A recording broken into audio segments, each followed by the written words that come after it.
A paz do Senhor Jesus Cristo, que o Espírito de Deus te ilumine, te abençoe.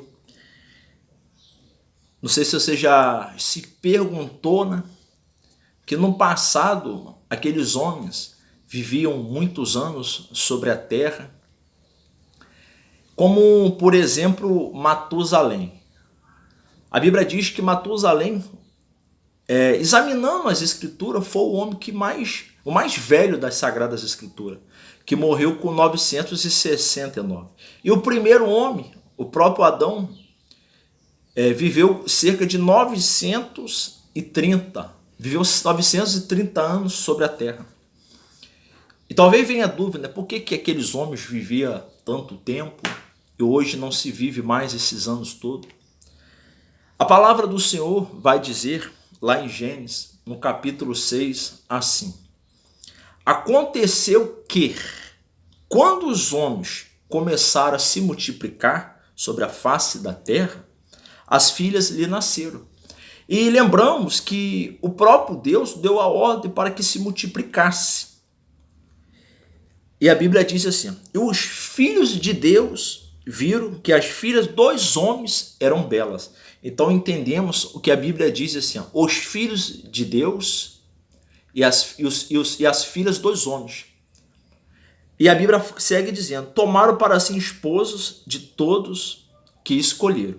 Aí a Bíblia fala assim, ó: e o Senhor disse: meu espírito não contenderá sempre com o homem, pois ele também é carne. Porém, seus dias serão 120 anos. Então Deus diminui para 120 anos. Mas o que chama atenção é que a Bíblia fala assim: os filhos de Deus. Então eles panharam para se ajuntar, para casar com os filhos dos homens. E tem muitos estudiosos, historiadores, que tiram dessa passagem os filhos de Deus. Eles atribuem esses filhos de Deus como os anjos. Mas, porém, o próprio Senhor Jesus, ele fala na sua palavra que o salvo, aquele que for salvo, seremos como os anjos. Ou seja, não haverá mais necessidade de se relacionar, de procriar, nada. Então a gente entende que quando fala filhos de Deus, não se refere a seres celestiais, como anjos. Mas, um exemplo, a palavra do Senhor vai dizer que quando Caim mata Abel, novamente Adão teve um filho. Adão e Eva teve mais um filho.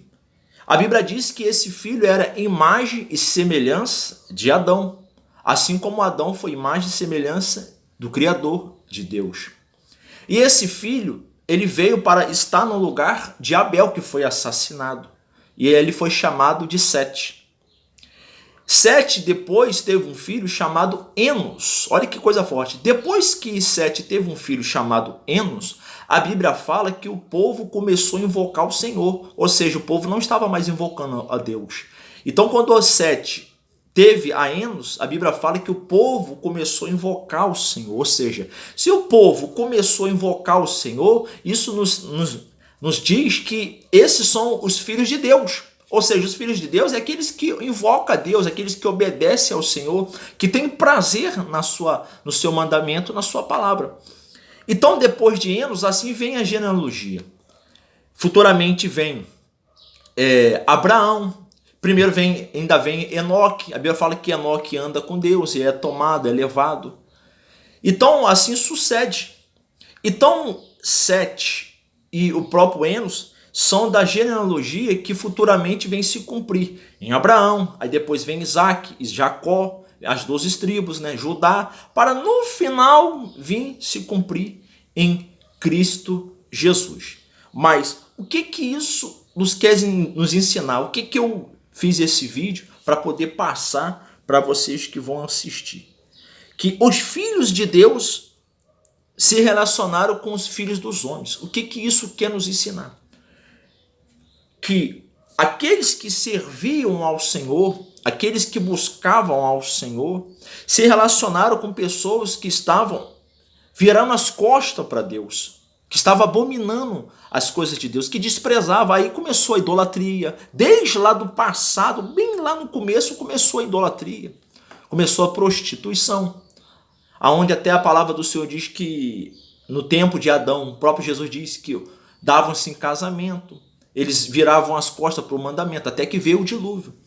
Então isso nos ensina que os filhos de Deus que se contaminaram com os filhos perversos, os filhos do homem, o filho do pecado, então Deus, ele diz o quê? O meu espírito não ficará mais sobre eles, porque eles agora são carne, ou seja, ele está falando no sentido espirituais. Então o que eu quero trazer? Eu tenho visto muitas pessoas caminhando com o Senhor, mas tem frustrado na fé. Por quê? Porque está servindo ao Senhor Jesus direitinho, está buscando, está cheio de sonhos, cheio de projeto, mas depois ele se relaciona com pessoas do mundo. Irmão, não adianta você tentar se relacionar com pessoas que são do mundo para trazer. A tendência que eu tenho visto é as pessoas sendo levadas para o mundo. E assim o espírito se entristece na vida do crente. Assim as pessoas se distraem na fé e se afastam dos planos de Deus. Mas continua firme, continua em Cristo, o Senhor Jesus, que ele vai colocar pessoas, ele vai enviar pessoas. Não se precipite. Muitas pessoas cheias de sonhos, muitas pessoas cheias de esperança, cheias de expectativa. Tantas coisas boas tem na vida de muitos, mas têm se frustrados. Por quê? Porque entram em relacionamentos, se misturam de forma equivocada. Aí as pessoas, de forma errônea, elas usam texto, às vezes fora de contexto, e diz: mas Jesus, ele estava com pecador. Irmãos, Jesus, ele não estava com pecador falando de série. Jesus não estava com pecador falando de novelas, de filmes. Ele sentava com os pecadores para poder falar do evangelho, das boas novas. E eles ouviam o evangelho e as suas vidas eram transformadas. Ou seja, se você tem a luz, se você tem o Espírito Santo, é para que você leve a luz para o mundo. E não se contamine com o mundo, porque assim você vai se purificar, vai se sujar, de vez de se purificar aqueles que estão lá no mundo. Então isso tenho visto, infelizmente, muitas pessoas se frustrando na fé. Mas se você que está assistindo é uma dessas pessoas, tanto homem, tanto mulher, você que está aí afobado, espere em Deus, crê em Deus. Deus vai direcionar, Deus vai te direcionar a pessoa certa, a pessoas certas. Até em roda também, de amizade também. Porque a palavra do Senhor diz que o homem, quando ele fala o homem, fala a mulher, que deixa filho, que deixa esposa, que deixa todo mundo, será acrescentado. Ele está falando no sentido aqui. Deus vai colocar pessoas para suprir aquela ausência. Porque você está honrando. Então continua olhando para o Senhor Jesus, continua olhando para o autor da sua vida. Que Deus te abençoe. Em nome do Senhor Jesus.